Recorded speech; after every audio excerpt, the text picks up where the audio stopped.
Hello students, जैसा कि हमने पिछले वीडियो में सेल पढ़ लिया था। सेल क्या होता है, लेकिन क्या आपने कभी सोचा है सेल आखिर बना किससे होता है? तो हमारा आंसर है बायोमोलिक्यूल्स। आज हम पढ़ेंगे नीट बायोलॉजी का एक बहुत ही इम्पोर्टेंट टॉपिक बायोमोलिक्यूल्स। बायोमोलिक्यूल्स होता क्या है?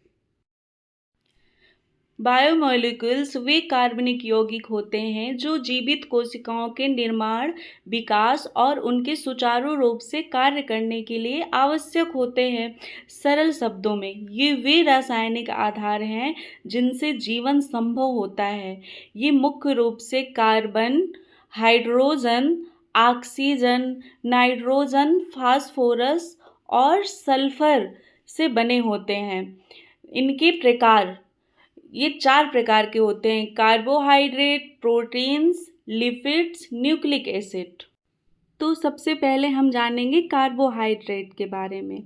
कार्बोहाइड्रेट जैव अणुओं का सबसे महत्वपूर्ण समूह है, जिन्हें रासायनिक रूप से पॉलीहाइड्रॉक्सी एल्डिहाइड या पॉलीहाइड्रॉक्सी कीटोन भी कहा जाता है। ये कार्बन, हाइड्रोजन, ऑक्सीजन से मिलकर बने होते हैं, जिनका सामान्य सूत्र CnH2ON होता है। इन्हें सामान्य भाषा में शर्करा भी कहा जाता है, क्योंकि इनमें से कई स्वाद में मीठे होते हैं। अब इनका वर्गीकरण जटिलता के आधार पर इन्हें 3 भागों में बांटा गया है: मोनोसैकेराइड, डाइसैकेराइड, पॉलीसैकेराइड। अब जानेंगे मोनोसैकेराइड क्या होता है।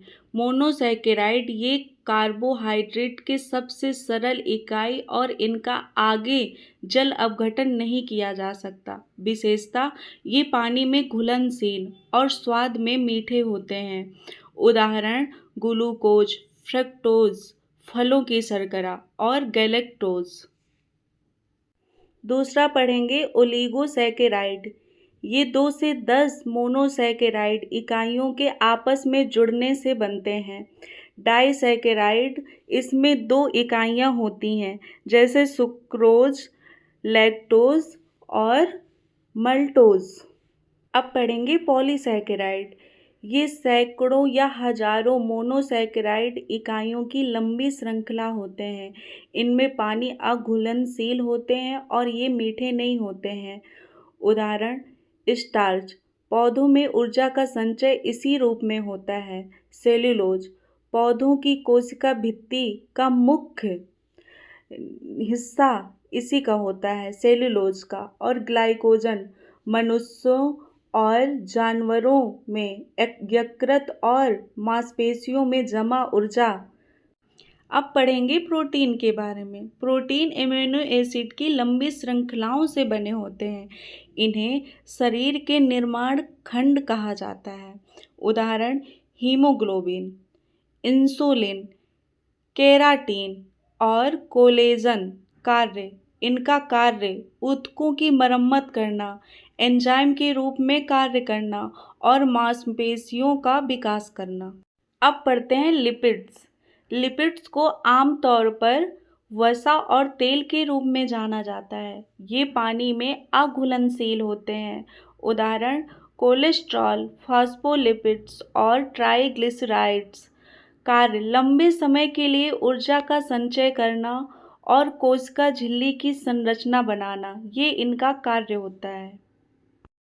अब एंजाइम के बारे में जान लेते हैं। एंजाइम प्रोटीन से बने जैव उत्प्रेरक हैं जो शरीर की रासायनिक क्रियाओं की गति बढ़ाते हैं। प्रकृति: ये स्वभाव से प्रोटीन होते हैं। इनका कार्य: ये भोजन के पाचन और कोशिकाओं में ऊर्जा बनाने का काम करते हैं। इनका एक सिद्धांत है जिसे ताला चाबी सिद्धांत कहते हैं। इस सिद्धांत के काम पर करते हैं जहां एक विशेष एंजाइम सिर्फ एक ही काम के लिए बना होता है। उदाहरण: एमाइलेज, कार्बोहाइड्रेट को जो पचाता है। पेप्सिन, प्रोटीन को पचाता है। लाइपेज, वसा को पचाता है। न्यूक्लिक एसिड ये आनुवांशिक जानकारी को संग्रहित और स्थानांतरित करने का कार्य करते हैं। ये दो प्रकार के होते हैं, डीएनए और आरएनए।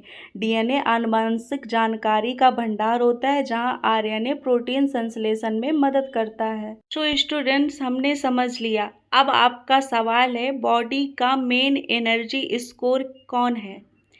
आंसर कमेंट में बताओ। और ऐसे ही नीट बायोलॉजी के लिए चैनल को सब्सक्राइब ज़रूर करें।